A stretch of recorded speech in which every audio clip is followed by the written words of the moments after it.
Hello, everyone, and welcome to your weekly tarot reading. Thank you so much for joining me today. I hope that you are doing really well, and this reading is for any sun, moon, or rising Virgo. So, Virgo, listen carefully. There's something shifting in how you're showing up in the world, in your energy, in your presence, in the way you move through spaces and interactions. And that shift, it's making you more visible, more magnetic, more likely to attract attention and interest from people who are actually aligned with who you're becoming.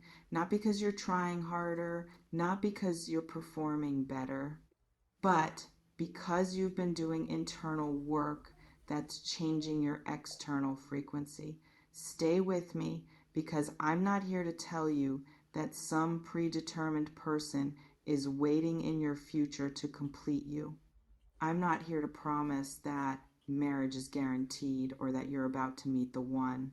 What I'm here to tell you is this: you're entering a phase where the kind of attention you receive is going to shift, where opportunities for connection are going to increase, where people who can actually see you clearly are going to start showing up in ways they haven't before. And that's not magic, that's not destiny. That's just what happens when you stop hiding, when you stop shrinking, when you stop making yourself smaller to make others comfortable. Can you feel this shift in yourself? This increasing solidity in who you are? Drop a comment if you're recognizing this. Because here's what I'm actually tracking in your energy field. You've been healing something fundamental, something about how you see yourself, how you value yourself, how you show up in relationship to others and to possibility. You've been releasing the pattern of making yourself less than to be loved, the pattern of performing to be accepted, the pattern of shrinking to be safe. And as you release those patterns, as you inhabit yourself more fully, as you stop apologizing for taking up space, you become more attractive, not in a superficial way, in a fundamental way, in the way that happens when someone is comfortable in their own skin and clear about their own worth. And that attractiveness, it draws attention. It creates interest. It makes people notice you in ways they didn't when you were playing small. Does this match what you've been experiencing? Let me know in the comments, because let me be clear about what getting popular actually means. It doesn't mean you're suddenly going to have thousands of followers or become famous or have everyone wanting to be around you. What it means is you're going to start attracting different quality of attention from people who actually see you, who appreciate what you bring, who value your presence instead of just tolerating it or using it. You're going to notice people being more drawn to you, more interested in your perspective, more wanting to spend time with you, more recognizing something in you that they want to be around. And that increase in attention, it's going to feel different than attention you've received before, because it's not based on you performing or proving or making yourself palatable. It's based on you being authentically yourself, and people responding to that authenticity. Have you been noticing this shift already? Comment below if you're seeing this, because I want to address the future spouse framing. I can't tell you who you're going to marry. I can't identify a specific person who's cosmically destined for you. That's not real. That's not how relationships work. What I can tell you, you're becoming someone who's ready for healthy partnership, someone who can attract and sustain connection with people who are also whole and ready. And as you continue to grow as you continue to solidify in yourself, as you continue to show up authentically, the likelihood of meeting someone who can actually be a real partner increases, not because the universe is rewarding you, but because like attracts like. Because people operating from wholeness tend to find each other. So instead of thinking about future spouse as some predetermined person waiting for you, think about it as you're building the capacity to recognize and receive healthy partnership when it shows up. You're becoming someone who can sustain what you've been wanting. And that capacity, that's what actually creates the conditions for lasting relationship. Does this reframe help? Let me know in the comments. Because here's what Stop Overthinking is actually pointing to. You've been in your head about this, about relationships, about whether you're worthy of being chosen, about whether love is actually possible for you, and all that mental spinning. It's been keeping you stuck. It's been preventing you from being present. It's been making you miss what's actually available because you're so focused on what might not work out. But here's the thing, overthinking doesn't protect you, it doesn't prepare you, it doesn't prevent disappointment. It just keeps you paralyzed. It just burns energy without producing clarity.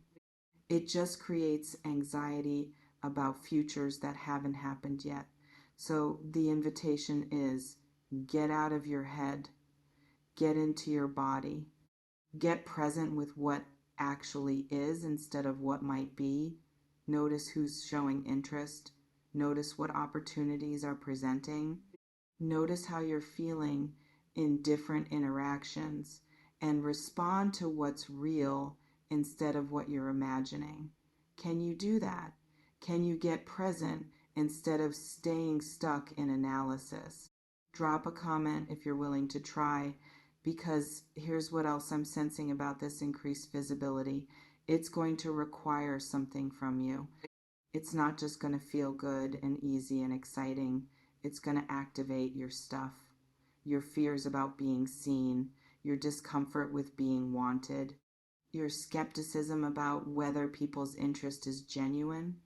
Because when you've been invisible or overlooked or not chosen, suddenly being visible and noticed and pursued can feel destabilizing. Part of you might want to retreat, to hide again, to go back to the safety of being unnoticed, and that's understandable. That's your system trying to protect you from potential hurt. But I need you to resist that urge. I need you to stay visible even when it's uncomfortable. I need you to let yourself be seen even when it activates fear, because the only way to actually receive what you've been building toward is to stay available for it when it shows up, and it's showing up, or it's about to, and you need to be present to receive it.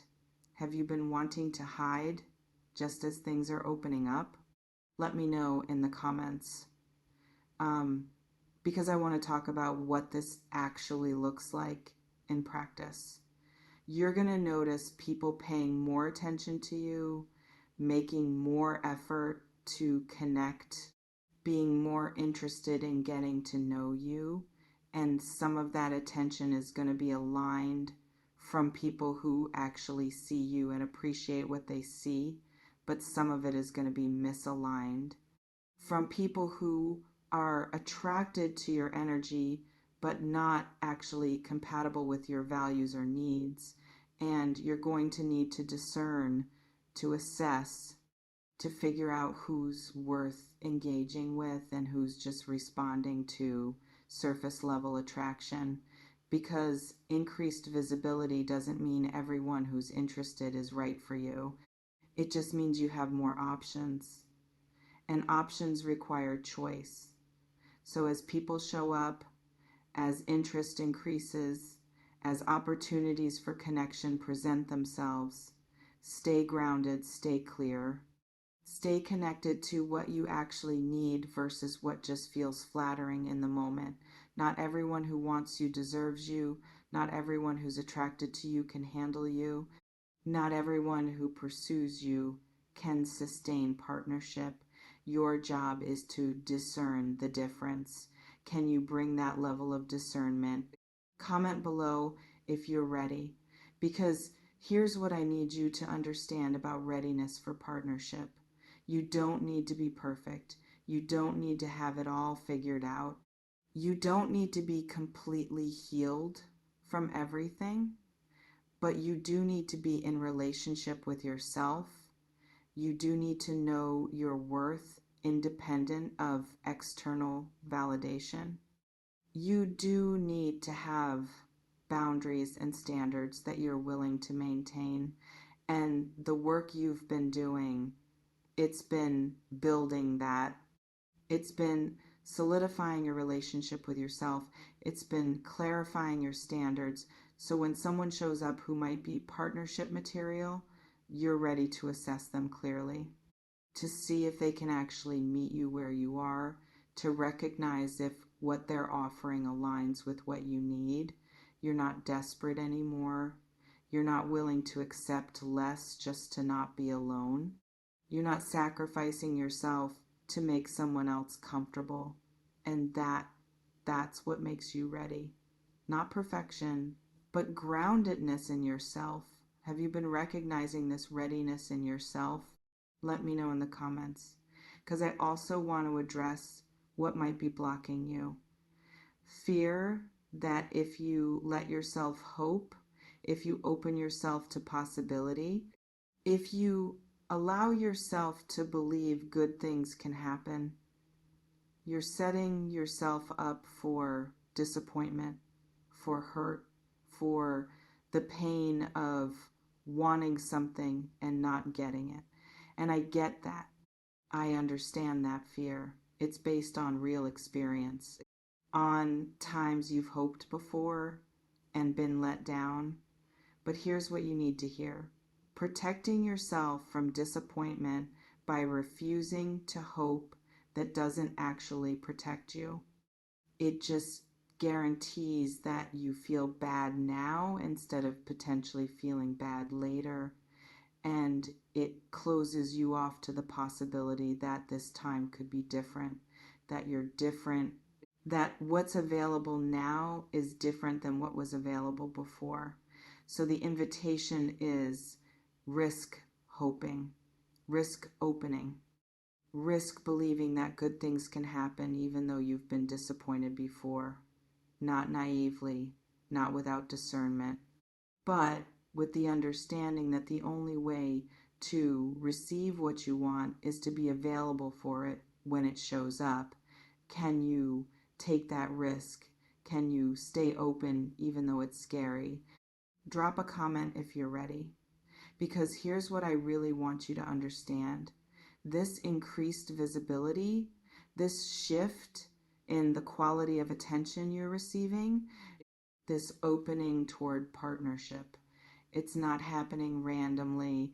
It's not the universe suddenly being generous. It's not luck or timing or chance. It's the natural result of work you've done, growth you've achieved, patterns you've released, self-worth you've built. You created the conditions for this through your choices, through your healing, through your refusal to keep accepting less than you deserve. And that means you can trust it. You can trust that you're ready for what's coming. You can trust that you've built the capacity to handle it, not perfectly, not without fear or challenge, but adequately, sufficiently, enough.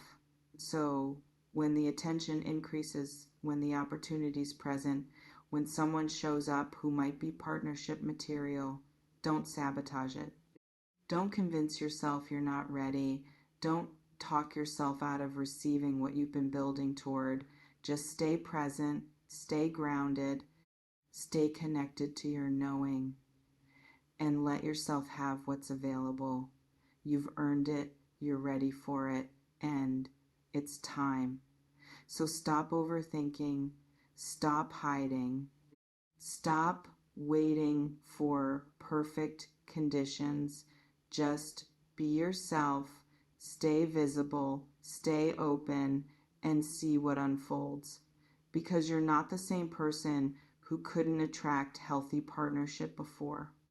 You're not operating from the same wounds. You're not bringing the same patterns. You're different now. And what you attract is going to reflect that difference. So trust it. Trust yourself. Trust the process. The increased visibility is real. The shift in attention is happening. The opportunities for connection are coming. And you're ready to meet them. I don't sell futures. I build architects. No predictions, just the raw truth for the tough ones. Stay magic.